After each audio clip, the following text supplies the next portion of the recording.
cherche ta face, alors je viens à toi.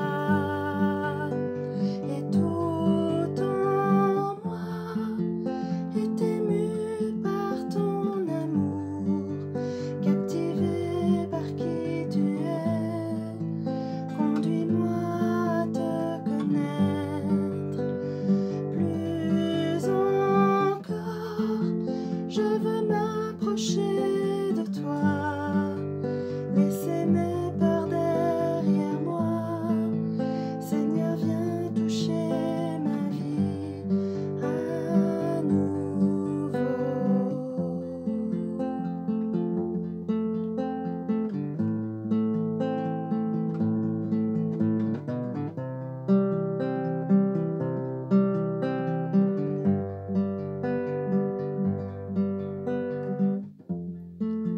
Comme le soleil à l'aurore, comme la brise dans la nuit, ta paix me restaure, tu me donnes la vie. Il n'y a aucune hésitation dans ton amour, ton affection. Rien n'est comparable. Seigneur, mon cœur désire plus de toi. Mon cœur recherche ta face, alors je viens à toi.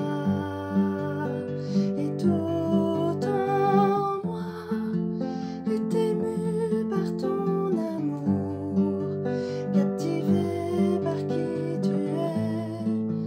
Conduis-moi à te connaître plus encore.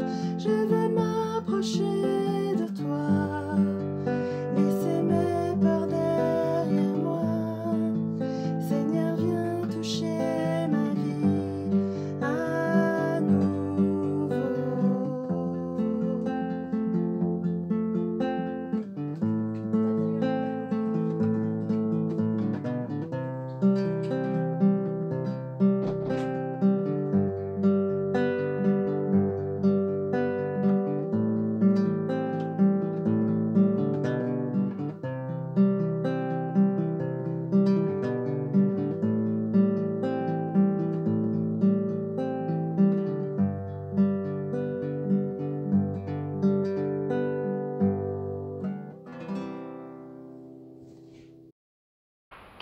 Nous vivons dans une époque, frères et sœurs, vous pouvez le remarquer, mais vous l'avez sûrement remarqué, que dans le monde religieux, je ne parle pas du monde irreligieux, mais dans le monde religieux, dans toutes les confessions confondues, il y a beaucoup de confusion.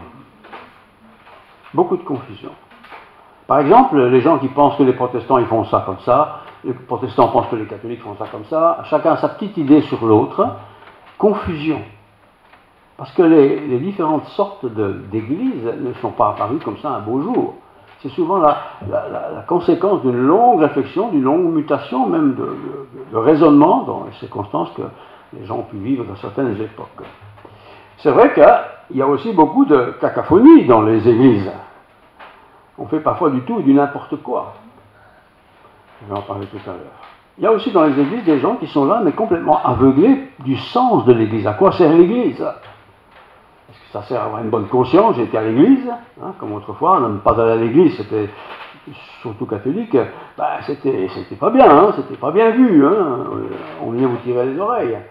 Qu'est-ce que c'est que l'église? À quoi sert l'église? Ecclésia, le mot original, ecclésia. Ecclésia veut dire rassemblement. L'église, c'est un lieu de rassemblement. C'est pas le marché du coin, c'est un lieu de rassemblement. Rassemblement de qui? Des hommes et des femmes de foi. Des hommes et des femmes qui veulent connaître davantage de Dieu sur Dieu. Des hommes et des femmes qui veulent aussi partager sur leurs expériences dans leur foi chrétienne. Néanmoins, je confirme, et j'insiste, bien souvent les églises, ça sert à la confusion, à la cacophonie, à l'aveuglement. Tout est flou, on ne sait pas vraiment. Là, c'est une église catholique, machin chouette, là, c'est une église protestante, truc, là-bas, c'est une église laïque. On ne sait pas. Et comme on n'est pas très curieux, comme on ne prend pas la peine d'aller voir, d'aller écouter, ben on ne sait pas. Chacun garde son idée et chacun reste figé un peu dans ses traditions, j'allais dire presque historiques. Tout est flou. Mais en tant que chrétien évangélique, pour parler de nous, est-ce que mon oui, quand je dis oui à quelque chose, est-ce que c'est vraiment oui? Ou bien ça aurait pu être oui, non, enfin je ne sais pas trop. Est-ce que mon non, quand je dis non, est-ce que c'est vraiment non? Ou bien je n'ose pas m'affirmer comme quelque chose contre quelqu'un, enfin avec quelqu'un contre une chose qui pourrait le choquer. Est-ce que l'homme n'est plus tout à fait un homme aujourd'hui? Est-ce que les hommes ont encore de l'autorité dans les foyers? Les femmes, est-ce qu'elles ont pris l'autorité que les hommes ont perdue? Les enfants, comment vivent-ils auprès des parents? Sont-ils les chefs? Sont-ils à l'écoute? Sont-ils obéissants? La femme n'est plus vraiment la femme aujourd'hui. N'est plus la femme d'autrefois. Soumise, rien à dire. Elle est souvent chef. Mais si elle est chef, l'homme n'est plus chef. Et qu'est-ce qu'il devient? Il devient mou. Il devient mou. Beaucoup d'hommes sont très mous d'ailleurs, il faut le dire. Et puis on peut parler de théologie maintenant. La lumière de la Bible, est-elle encore lumière aujourd'hui? Est-elle encore éclairante? Est-ce qu'en lisant la Bible, je découvre des choses qui me donnent du courage, de la force, de l'inspiration? La lumière n'est plus lumière. Le bien, il n'est plus tout à fait bien. Tout le monde fait ça, donc, c'est général. Mais le bien dont parle la Bible, c'est pas la même chose. Fais le bien et tu vivras. C'est quoi ce bien que tu dois faire pour vivre? Qu'est-ce que Dieu veut dire avec ça? Le stupide a souvent la parole. Le stupide, c'est qui? C'est l'insensé. Il y a des stupides qui prennent la parole. Et on les écoute.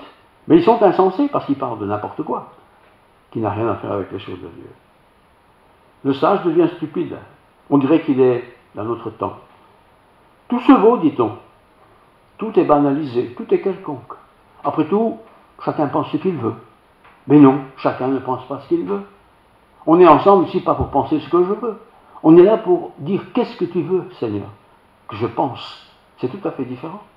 Et pour savoir ce que Dieu veut que je pense, il faut que j'aie sa parole. Cette parole, c'est la Bible. Il faut que je la lise, que je la médite, que je l'écoute, que je la rumine même. Est-ce que je fais tout ça? Ou bien, non, de temps en temps, une fois à l'occasion, je cherche un peu au hasard, je tombe un verset, puis c'est bien. Est-ce que c'est ça, ma foi chrétienne, ma vie chrétienne? Aujourd'hui, tout est tout. Tout est globalisé, tout. Et même les religions sont globalisées. On a l'impression qu'après tout, c'est pas tout à fait la même chose, mais c'est quand même les mêmes choses. Demain, on a un TDA, on va dire, oui, mais c'est pas la même chose, comme si les laïcs, c'est la même chose qu'un croyant évangélique, il n'a rien à voir. Ils sont à des années-lumière de différence au niveau spirituel. Mais ça ne fait rien, on est ensemble, c'est bien, c'est sympa. Est-ce que c'est tout ça? Est-ce que les femmes, maintenant, peuvent faire comme faisaient les hommes autrefois? Ou bien les hommes ont-ils démissionné et les femmes ont-ils pris le contrôle des choses? Même dans les foyers, qui commande? Quel est l'ordre du Seigneur? Quel dit le Seigneur sur la direction d'un foyer, d'une maison, de la maison de Dieu? Tout se vaut? Non, tout ne se vaut pas. Tout est banalisé? Probablement. Mais il ne faut pas qu'il en soit ainsi. C'est un peu mon sujet d'aujourd'hui. Et le texte que je vous lis maintenant se trouve être dans le dernier livre de la Bible, Apocalypse, chapitre 1, verset 4 à 5. Dernier livre de la Bible, Apocalypse, chapitre 1, donc verset 4, 5, 6. Jean, c'est l'apôtre ici, il s'adresse aux 7 églises qui sont en Asie. Il existait à son époque, au début de l'ère chrétienne. Et il dit que la grâce et la paix vous soient données de la part de celui qui est. Celui qui est, c'est celui qui n'a ni commencement ni fin, c'est Dieu. De celui qui était et qui vient. Et de la part de sept esprits qui sont devant son trône. Et de la part de Jésus-Christ, le témoin fidèle, le premier-né des morts et le prince des rois de la terre. À celui qui nous aime, qui est-ce qui nous aime en fait? À celui qui nous aime, qui nous a délivrés de nos péchés par son sang. Qui m'a délivré de mes péchés? Quel est ce sang qui me purifie? Qui possède ce sang-là? Et qui a fait de nous un royaume de sacrificateurs? Qui est le nous? Qui sont ces sacrificateurs? Et qui a fait de nous des royaumes de sacrificateurs pour Dieu son Père. À lui soit la gloire et la puissance au siècle des siècles. Amen. Voici, il vient avec les nuées, et tout œil le verra. C'est pas encore fait, mais ça arrivera un jour, peut-être aujourd'hui, peut-être demain. Et tout œil le verra, même ceux qui l'ont percé. Ce sera un jour terrible. Parce que tous ceux qui n'ont pas cru en Christ verront ce que le Christ a annoncé et proclamé se réaliser. Alors aujourd'hui, je l'ai dit, c'est un temps de confusion. Des églises, il y en a un peu partout, de toutes les sortes. Il y en a chaque jour, il y a des églises qui apparaissent et qui disparaissent. Et nous, quoi. Par contre, pourquoi sommes-nous ici ce matin? Par habitude, parce qu'on a une conscience qui nous pousse à aller à l'église un peu quand même. On y va parce que le pasteur, sinon il va nous téléphoner pour qu'on n'est pas venu, que je ne fais pas. Pourquoi suis-je là? Pourquoi suis-je là? On peut être là, pour la jeunesse par exemple, qui a trouvé un garçon, a trouvé une jolie fille, je pourrais être sympa, les parents sont gentils, je pourrais bien, voilà. Est-ce que je suis là pour ça? Et on peut comme ça varier les idées sur la situation et la motivation pour laquelle je suis présent à l'église. Je pense qu'aujourd'hui tout est un peu flou. On mélange tout.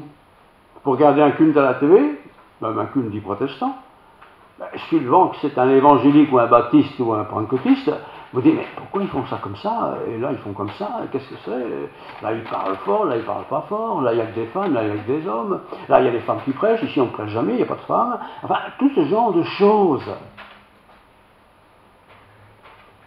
Est-ce que mon oui est vraiment oui en tant que chrétien? Tu es en bonne santé? Oui, en bonne santé, bonne santé. Tu es malade? Ah non, je ne suis pas malade. Je suis en bonne santé. Nous sommes aujourd'hui, je trouve, dans une époque où on est tout ou rien, ou à peu près rien, ou à peu près tout. Il n'y a plus d'affirmation de qui je suis. On est mou, quoi. Et surtout au niveau de la religion. Tiens, tu vas à l'église protestante, toi, là. Tu es protestant, toi? Oui, je suis protestant. Et tu pratiques? Bah oui. On n'ose plus dire oui. On n'ose plus affirmer ce que nous croyons. On n'ose plus dire, oui, moi je suis croyant, je crois dans la parole de Dieu, je crois dans l'existence de Dieu, je crois dans la mort éternelle, dans la vie éternelle, je crois dans toutes ces choses. On n'ose plus dire ça. Qu'est-ce qu'on dit alors? Que dit-on?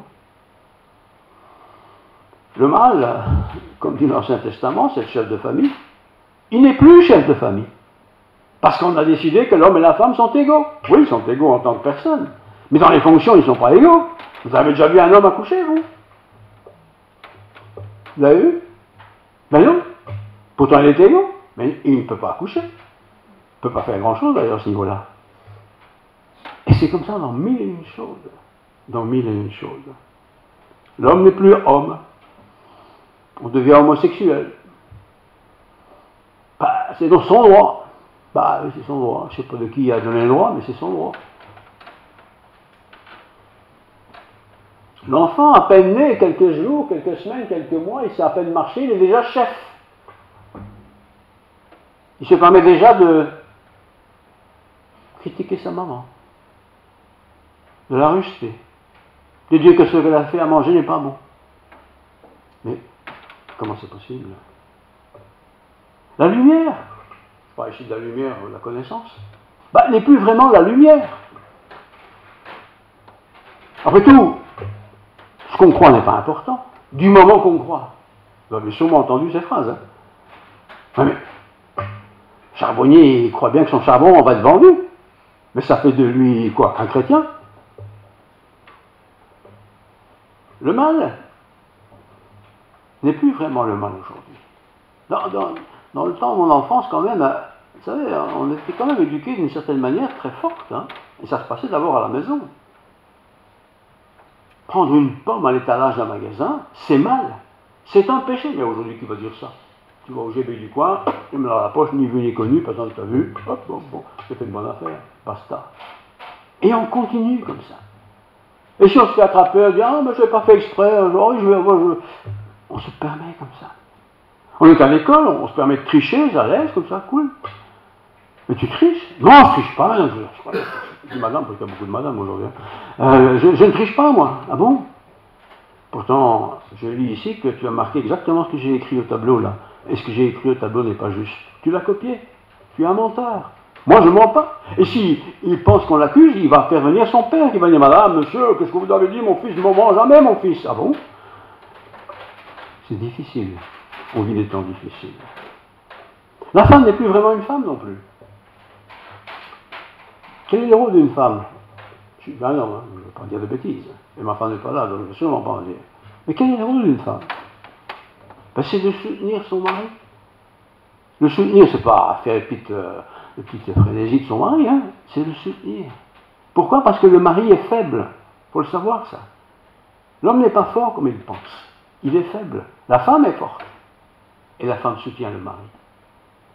Aujourd'hui, aller dire ça à une femme ou à un homme, ce que je viens de dire, il pète les plombs. Hein. Mais enfin, vous êtes fou là-dedans, cette machin, qu'est-ce que vous faites là? Qu'est-ce que vous faites là? Le mal, le bien n'est pas tout à fait bien, le mal n'est pas tout à fait mal, et le stupide est considéré comme un sage. Je ne veux pas dire comme on dit, c'est Owen, mais il est sage. Un homme bien, une femme bien, mais il n'arrête pas de mentir. Il vous ment royalement, même à l'école. Les élèves vous racontent des salades pour justifier qu'ils n'ont pas étudié. C'est pas de la faute de lui, hein. C'est de la faute de Pépé et Mémé qui sont malades, etc., etc. On ment avec une telle aisance. Alors certains diront, bah, vous savez, M. Coles, M. le pasteur, tout se vaut, il faut être cool, il faut vivre avec son temps. Mais je ne vis pas avec mon temps. Je vis au temps du Seigneur, selon sa parole. J'essaye en tout cas. J'essaye. On confond tout. On confond le noir et le blanc. On confond le grand et le petit. On confond l'homme et la femme. Vivre un homme et une femme, oh, démodé ça. Les femmes ensemble, les hommes ensemble, c'est très bien. Et de temps en temps, tu fais une petite escapade. Très bien. Voilà comment on parle en gros aujourd'hui. Hein. Et nous, chrétiens, dits évangéliques, qui sont attachés à l'évangile, comment parlons-nous? On ne parle pas tout à fait comme ça quand même, j'espère. Mais comment parlons-nous? Est-ce que nous osons affronter ceux qui nous racontent ce genre d'histoire? Si je vais contre, je serais plus son copain. Et bon, j'ai déjà pas beaucoup de copains. Hein. Et puis, j'aimerais bien pouvoir lui prêcher l'évangile. Mais pourquoi tu n'as pas encore prêché l'évangile? Il fallait aller plus vite, hein, avant qu'il commence à dévier dans des idées aussi tordues. Tout se vaut? Non, tout ne se vaut pas. Le plastique n'est pas du verre. Vous savez ça, hein? Une bouteille en plastique, c'est pas une bouteille en verre. Ah, elles peuvent contenir quelque chose, oui, toutes les deux. Mais la qualité de ce qui est dedans est différente. Proverbe 2,6. C'est l'Éternel, je cite textuellement, c'est l'Éternel qui donne la sagesse. C'est l'Éternel. La sagesse ne s'obtient pas à l'école. Hein. Elle ne s'obtient même pas dans un temple. Elle ne s'obtient pas dans des camps de vacances. Elle ne s'en... Non. C'est l'Éternel qui donne la sagesse. La sagesse, c'est pas la même chose que la connaissance. Hein. On peut avoir beaucoup de connaissances, j'ai manqué royalement de sagesse. La sagesse, être sage. Être sage, c'est-à-dire être capable de choisir, de décider, d'orienter sa vie, la vie de famille forcément. C'est de sa bouche, le sage, c'est de sa bouche que sortent la connaissance et l'intelligence. Beaucoup de gens sont encouragés à faire l'université, et de préférence des grandes universités. Très bien. Mais c'est pas pour ça qu'on est sage. Et c'est pas pour ça qu'on a la connaissance de Dieu. Ah, des connaissances, il y en aura. Et Dieu sait s'il y a des gens doués, intellectuellement. Mais la connaissance de Dieu, celle qui va permettre peut-être à un pauvre de trouver le chemin du salut, ou à un riche qui se réconforte dans sa richesse, trouver le chemin du salut aussi. Apocalypse 1, verset 9. Moi, Jean, votre frère, qui est part avec vous à la tribulation. Vous entendez bien? Moi, Jean, l'apôtre Jean, qui est part avec vous à la tribulation. Tribulation, c'est la souffrance. C'est vrai que nous vivons dans des pays où on ne souffre pas. Personne ne va nous juger. Vous allez à l'église, très bien pour vous, tant mieux pour vous, et ça vous plaît. Mais ça n'a pas toujours été ainsi. Mais dans le monde, il y a des tas de pays, mais vraiment des tas de pays, des grands pays. N'allez surtout pas dire que vous croyez en Dieu. Demain, vous ne vivez plus. Hein. Et si vous dites au travail où vous êtes, vous savez, moi je suis chrétien, je vais à l'église, ici on ne parle pas de religion. Vous pouvez parler du football et toutes les conneries comme ça, pardon pour la connerie, tous les trucs comme ça, mais ne parlez pas de religion. Pourquoi je ne peux pas parler de ma religion, de ce que je crois? Mais vous ne pouvez pas. Il faut rester neutre. Mais pourquoi tu parles du tennis alors? C'est pas neutre ça. Tribulation. Moi, Jean, votre frère qui part avec vous à la tribulation, au royaume et à la persévérance en Jésus. Être chrétien, vous savez, c'est pas facile. Hein? Je l'ai dit tout à l'heure, je le répète encore une fois. Être chrétien, c'est difficile. Parce qu'on est toujours à contresens. Il n'y a jamais, dans nos pays en tout cas, une majorité de chrétiens qui nous environnent. Par-ci, par-là, vous rencontrez un chrétien, et encore, c'est pas facile. Et je suis supposé vivre en chrétien, dans un monde où Christ n'est pas présent. Voilà. J'étais dans l'île appelée de Patmos, dit l'auteur de l'Apocalypse, à cause de la parole de Dieu, du témoignage de Jésus. C'était son rôle, d'être sur une île à Patmos. Et là, sur cette île à Patmos, une île, par définition, c'est isolé. Hein, il a pu parler de l'Esprit. Je fus saisi par l'Esprit au jour du Seigneur. Vous voyez, il y a une grande différence entre être membre d'une église, fût-elle la meilleure du monde, et être saisi par l'Esprit du Seigneur. Il y a des tas de gens qui vont à l'église, hein, quelle que soit l'église d'ailleurs. Mais ont-ils été saisis par l'Esprit du Seigneur? Est-ce que leur lecture de la parole de Dieu est sous la conduite de l'Esprit du Seigneur? Est-ce que quand moi je médite la Bible, chaque jour, tous les 2 jours, n'importe, est-ce que je suis saisi par l'Esprit du Seigneur pour comprendre ce que je lis? Ou est-ce que je lis ça comme un livre? Je fus saisi par l'Esprit au jour du Seigneur, et j'entendis derrière moi une voix comme le son d'une trompette. Une trompette, ça fait du bruit.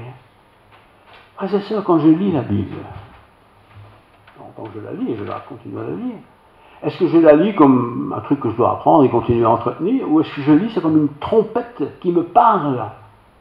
Quand j'écoute un sermon, par exemple, bon, d'accord, tous les sermons ne se valent pas, mais en général, quand j'écoute un sermon, est-ce que j'écoute le prédicateur pour voir s'il a bien parlé, s'il a fait une belle syntaxe avec ses phrases, ou bien est-ce que j'écoute le Seigneur? Qu'est-ce qu'il est en train de me dire, le Seigneur, là? Et s'il me le dit, qu'est-ce que je fais de ce que j'entends? Qu'est-ce que je fais de ce que j'entends? Je rentre chez moi, la journée passe, la semaine prochaine. Est-ce que c'est comme ça? Pourquoi je mange tous les jours? Parce que je ne peux pas tout manger en un jour. J'en mets pour tous les jours. Mais quand j'ai mangé, je suis bien. Et puis à un moment donné, cette nourriture se désagrège et puis il faut remanger encore. C'est pourquoi on se retrouve de temps en temps, chaque semaine, ou plus, ou davantage. Ce qui est frappant dans notre texte de Apocalypse 9, 20, je vous le lis maintenant, Apocalypse 1, 9, 20. Moi, Jean, c'est Jean qui le dit, et il le dit de la part du Seigneur, moi, Jean, votre frère qui est part avec vous à la tribulation. On est au début de l'Église, hein. On pourrait dire que le Seigneur aurait quand même pu faire les choses pour qu'il n'y ait pas de tribulation, pour qu'il y ait beaucoup de monde qui se convertisse. Hein. Non, il a part à la tribulation. Tribulation, c'est une souffrance. Hein. J'ai part, moi Jean, votre frère, qui est part avec vous à la tribulation, au royaume et à la persévérance en Jésus. Ah oui.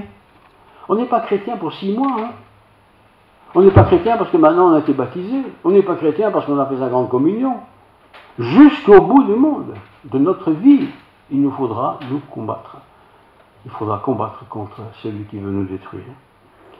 Donc, je veux dire verset 10, je fus saisi par l'Esprit. Alors, saisi par l'Esprit, certains interprètent ça comme ça y est, je vais entrer en transe, je vais parler des langues que je n'ai jamais apprises, il y a beaucoup de théologie là-dessus. Je fus saisi par l'Esprit. C'est comme si vous lisez une histoire ou quelque chose et ça vous a marqué. C'est ça, être saisi par l'Esprit.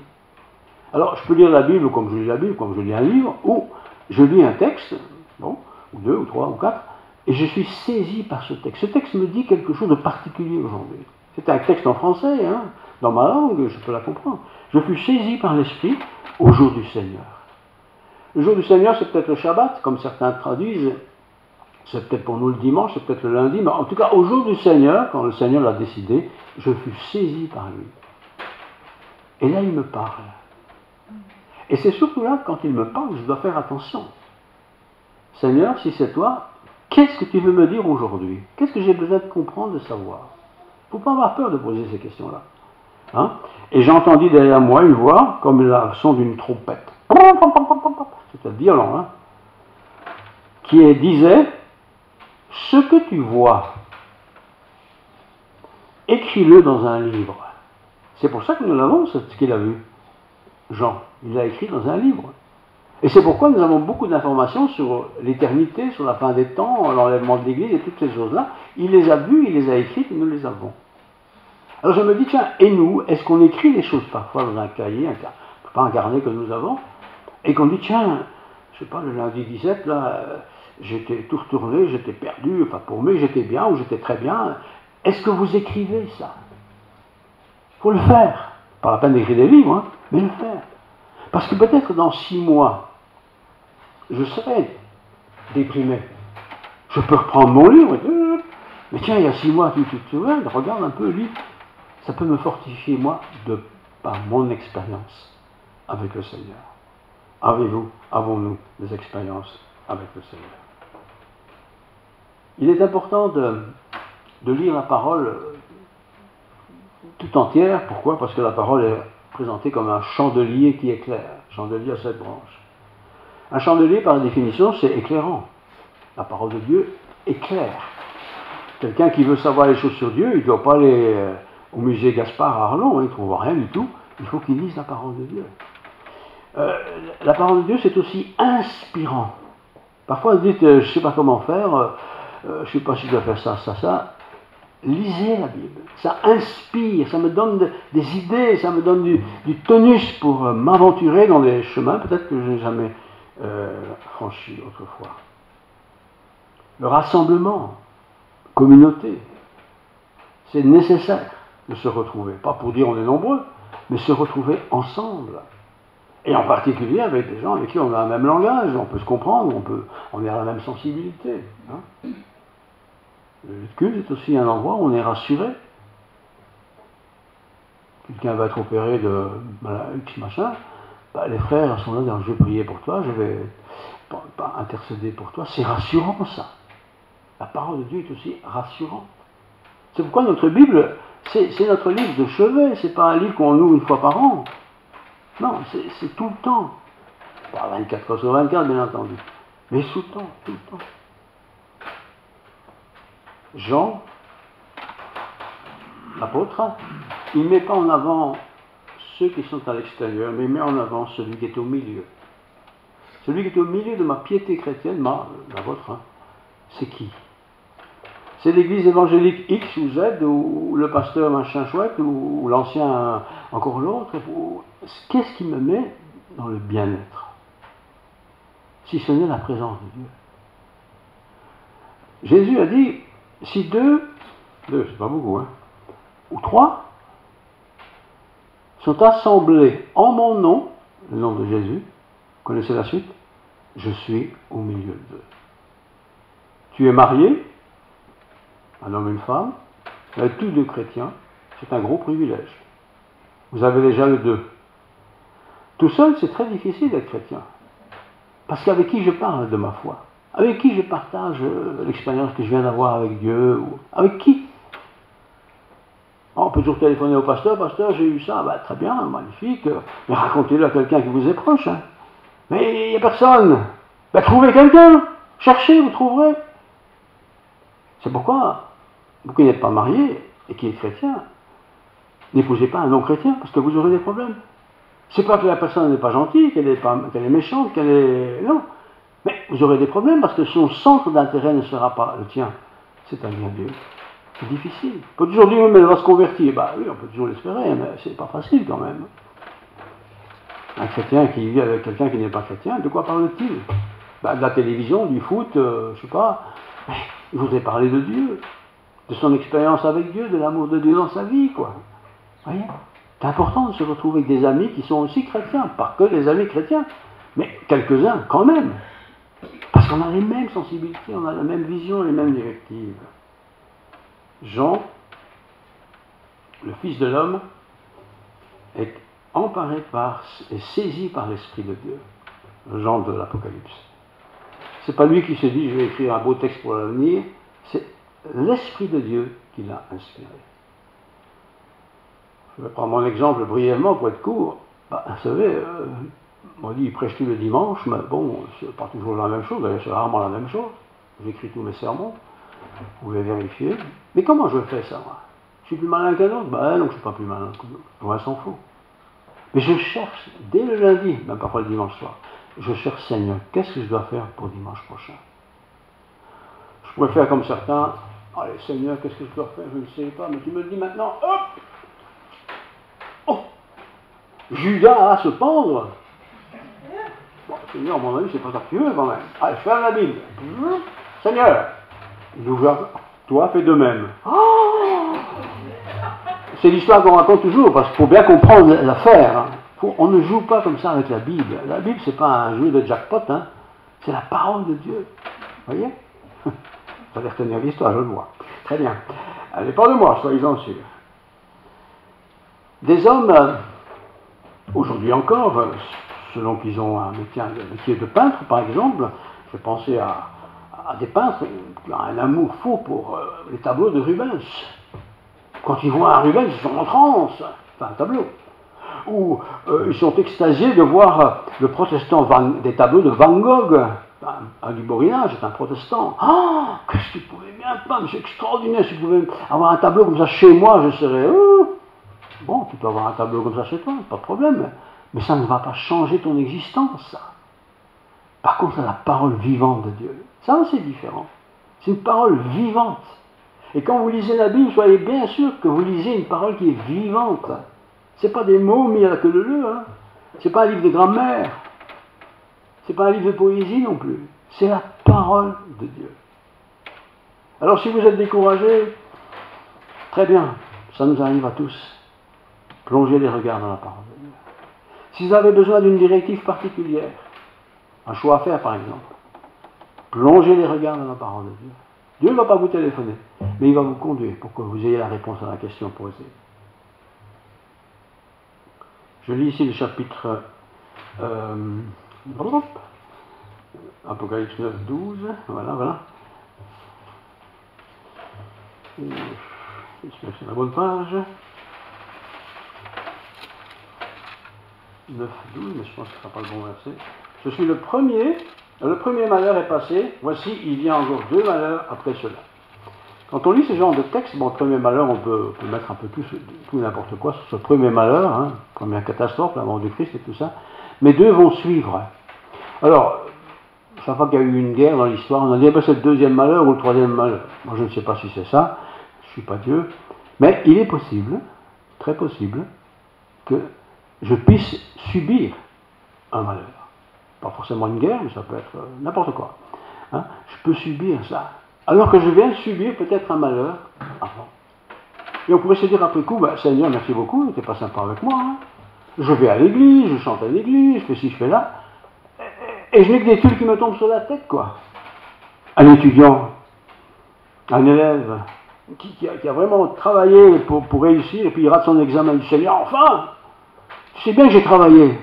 Je sais bien que j'ai fait mon possible, et tu ne m'as même pas donné les bonnes questions. On aurait pu orienter le prof pour qu'il me donne une question que je connais. Et on se fâche, on est mécontent de Dieu. On est en colère sur Dieu. On est en colère. Important de venir à l'église. Oui, c'est important de venir à l'église. Mais qu'est-ce que je gagne en venant à l'église? Tu gagnes dans la communion fraternelle. Et la communion fraternelle, c'est une union commune entre des hommes et des femmes. Et en même temps, tu entends des choses. Peut-être l'expérience que tu vis qui est difficile, cette personne-là l'a vécue il y a 3 ans, pourrait peut-être t'expliquer comment ça s'est passé, t'encourager, et ainsi de suite, et ainsi de suite. Important d'être ensemble. La voix du Christ, l'avez-vous déjà entendue? Je ne dis pas entendu comme moi je vous parle, mais est-ce que vous avez déjà entendu, en lisant la Bible par exemple, au travers d'un sermon, hein, ou d'autres situations, dis, mais Seigneur, tu es en train de me parler là. Tu es en train de me dire ce que je dois faire, où je dois aller. Est-ce que ça vous est déjà arrivé? Et si ça vous est arrivé, qu'est-ce que vous avez fait avec cet appel? Vous avez dit, bon, il faut relativiser, il ne faut pas exagérer non plus, hein, on est quand même libre, etc., etc. Ça, c'est le Satan qui nous dit tout ça. Ou bien vous dites, mais Seigneur, qu'est-ce que tu veux me dire? Qu'est-ce que j'ai besoin de comprendre avec cette situation qui s'est passée là, auquel je ne suis pas responsable, ou je suis responsable peut-être? L'État français, la France, a investi des milliards pour la reconstruction de cette grande église, ce grand bâtiment qui a complètement été allumé, cramé, disparu. Ils ont investi des milliards. Était-ce nécessaire de mettre tant d'argent pour un bâtiment qui est simplement reconstruit? Et nous, frères et sœurs, dans quoi investissons-nous le plus? On peut investir dans de belles maisons, hein. Superbes maisons, prêtes à vivre des siècles. Mais tu sais que dans 30 ans, tu seras sûrement mort. Hein. Pourquoi tu n'investis pas dans des choses qui sont éternelles? Des choses pour Dieu. Dans l'évangélisation, par exemple. Dans l'aide de personnes qui sont dans la semoule. Pourquoi tu n'investis pas là? Plutôt que d'investir dans des belles armoires qui seront démodées dans quelques années. Tu vois? Faire attention, faire attention. Le chandelier, pour les 7 églises, chaque église avait un chandelier qui lui était propre. Un chandelier, c'est un appareil qui porte la bougie, c'est pas très grande bougie, mais qui éclaire la pièce où ils sont. Et chacun nous avons ça, frères et sœurs. Quelque part, quelque chose qui nous éclaire. Bien sûr, nous avons le grand privilège d'avoir la Bible à notre disposition. Encore faut-il la lire. C'est un gros livre quand même, c'est pas facile. Ben, alors écoutez la radio de temps en temps, ou aller en tout cas à l'église au moins une fois par semaine. Hein. Allez voir quelqu'un qui aime bien partager sa foi. Partagez aussi votre foi. Et vous allez être encouragé d'entendre ce qu'il dit, et l'autre sera encouragé de ce que vous dites. C'est comme ça. Et qu'on soit jeune ou âgé, ça n'a pas d'importance. C'est ça. Je viens chez toi, on va parler de football. Ben, très bien. Mais ça ne changera pas ton existence, le football. Sauf si c'est ton équipe qui gagne, évidemment, tu vas être content. Mais ça se trouve, elle va perdre. Voilà. Ecclésia, mon église. Bien sûr, quand on dit mon église, ça ne veut pas dire que l'église à côté n'est pas bonne. Mais c'est l'église où je me sens bien, où je retrouve mes frères et sœurs, où j'entends parler des choses de Dieu, en espérant qu'elles soient justes. Un chrétien faible et vulnérable est toujours un chrétien qui est à la merci du diable. Et le diable, il rôde. C'est pas moi qui le dis, hein. Il rôde. Cherchant qu'il va dévorer. Et à un moment donné, il dévore. Et c'est bien. On ne le voit plus à l'église, mais qu'est-ce qu'on ne voit plus? Alors, le pasteur va dire bonjour. Ah, je ne vais plus parce que quelqu'un m'a dit ça, et voilà, il est vexé, il ne vient plus à l'église. Vous vous rendez compte? On ne va plus à l'église parce que quelqu'un m'a dit ça comme ça, tu t'es fait avoir. Satan a bien gagné son coup. Oublie, pardonne, efface, laisse tomber, pense à autre chose. Pense à autre chose. Conclusion, c'est le temps des vacances. Les églises sont un peu moins remplies que pendant l'année, évidemment, tout le monde sait ça. Mais il y a aujourd'hui, ce qui est très à la mode, des pasteurs qui passent leur temps pendant les vacances à imaginer comment faire pour faire de leur église une église de show. Show. Il faut qu'il y ait de l'ambiance. Et il y a des églises, vous rentrez là-dedans, quelle ambiance ici? Ah bon? Et ça fait quoi cette ambiance? Mais non, chez nous c'est silence. Il n'y a que le pasteur qui parle. C'est quoi la différence? Est-ce que je vais à l'église parce qu'il y a du show, parce qu'on chante bien, parce qu'il y a des chefs de chorale, parce qu'il y a des prédicateurs extraordinaires, parce qu'il y a toujours quelque chose d'original? Est-ce que c'est pour ça que je viens à l'église? Mais non! Venez à moi, dit Jésus, vous tous qui êtes en grande forme, et je vous fatiguerai. C'est pas ça qu'il dit. Venez à moi, vous tous qui êtes fatigués. Par définition, fatigué, ça veut dire bout du rouleau, quoi. Et je vous donnerai du repos. Et quand on a pris un peu de repos, tout le monde sait ça, on retrouve des forces. Et on a besoin de retrouver des forces. Et on a besoin de se reposer, de se repositionner par rapport à Dieu. Cherchez une église où on fait du show, vous en trouverez, il y en a toujours, hein, ça c'est clair. On bouge, j'ai remarqué ici, on saute, non pas sauter, qu'est-ce que je raconte, il y a de l'ambiance, il y a la déco, il y a de la musique, il y a le prédicateur qui gesticule dans tous les sens, il y a les expériences des uns et des autres qui sont tous plus extraordinaires les uns que les autres. Enfin, il y a des églises où on n'entend que ça, en façade, mais dans le fond, dans le vrai du fond. Comment vivent la plupart des gens? Avec beaucoup de souffrance. D'abord parce qu'on est chrétien, on n'est déjà pas comme tout le monde. Et quand on est chrétien, il y a des choses qu'on ne fait pas. Mais quand même, si je pouvais le faire, certains pensent que ça irait mieux. Ben essaie, tu verras. Mais tu vas te casser la figure. Tu vas te casser la figure. Alors, si vous dites, ouais, l'église où je suis, c'est bien, le pasteur est sympa, c'est même enfin, c'est toujours la même chose. J'aimerais bien trouver une église motivante, rassurante, une église où le chandelier brille à fond la caisse, quoi. Là, tous les dimanches, une nouvelle personne qui se convertit en plus. Bah, c'est en costaud, hein, pour se convertir. Christ est rédempteur, c'est vrai. Mais c'est le rédempteur qui fait cette œuvre de conversion, c'est pas nous. Nous aussi, Dieu nous utilise pour dire, voilà, moi je suis chrétien, j'ai fait ça comme ça, c'est passé comme ça, on peut raconter ça, hein, c'est notre expérience. Mais chacun quand même, c'est en face de Dieu qu'il va devoir rendre des comptes. Parce qu'on peut venir à l'église parce que c'est sympa. Hein, il y a des églises sympas, hein, il y a des églises jolies, il y a des églises où c'est toujours bien chauffé en été, en hiver, et c'est toujours assez frais en été, et voilà, le pasteur est toujours content, lui est toujours là. On peut chercher ça, mais ça ne fera pas de moi un bon chrétien. Ce qui va faire de moi un bon chrétien, c'est quand je vais commencer à aimer la parole de Dieu. Et non seulement je vais l'aimer, mais je vais la méditer, la lire et essayer d'adapter ma vie, qui n'est pas parfaite, à celle que Dieu demande.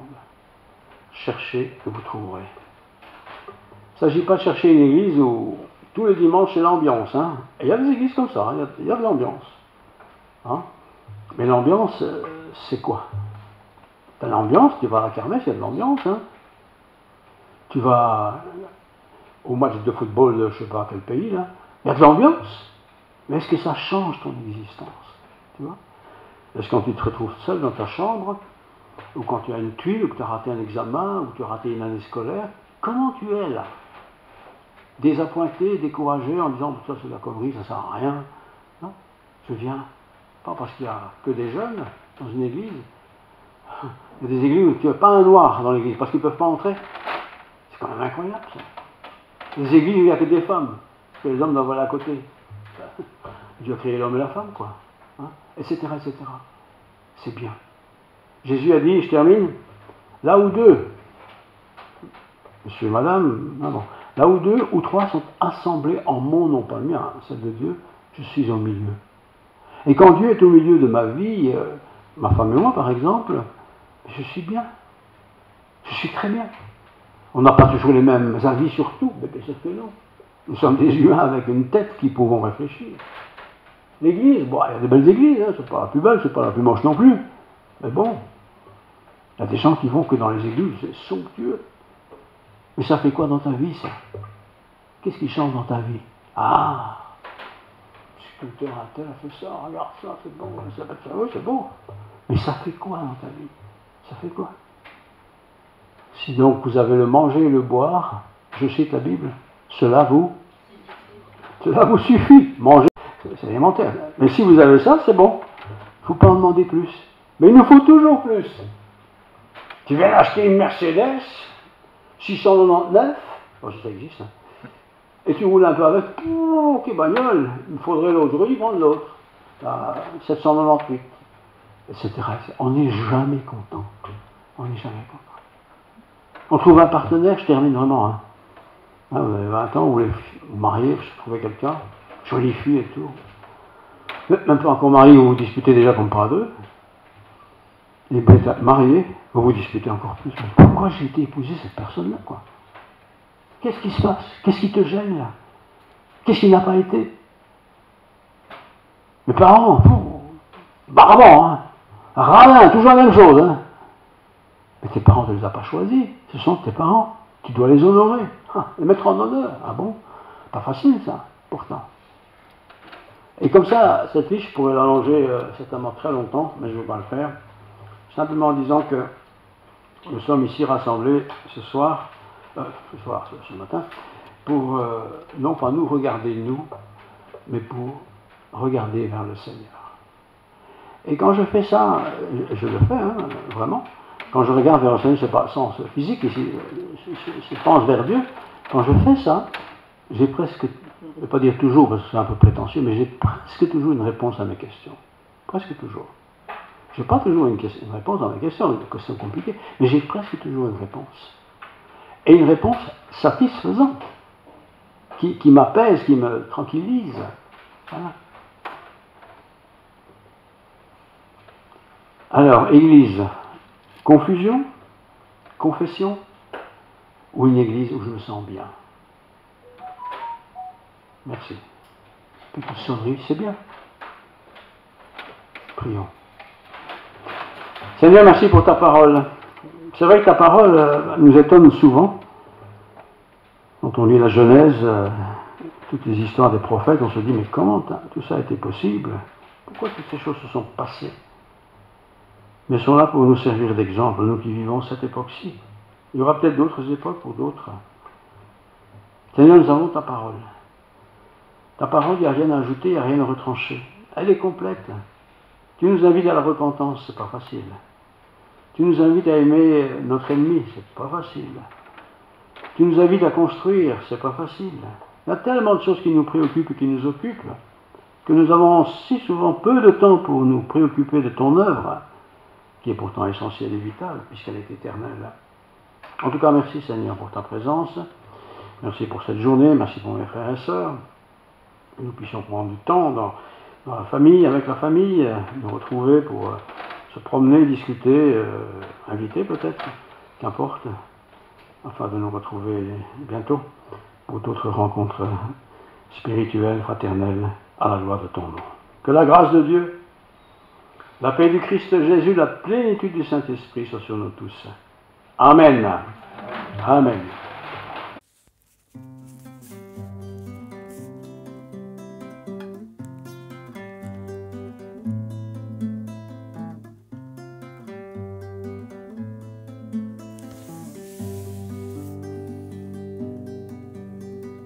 Comment osons-nous souiller impur, nous approcher du Dieu trois fois saint?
sang, il a nos péchés par sa justice, comptez pour nous, en Jésus nous tenons.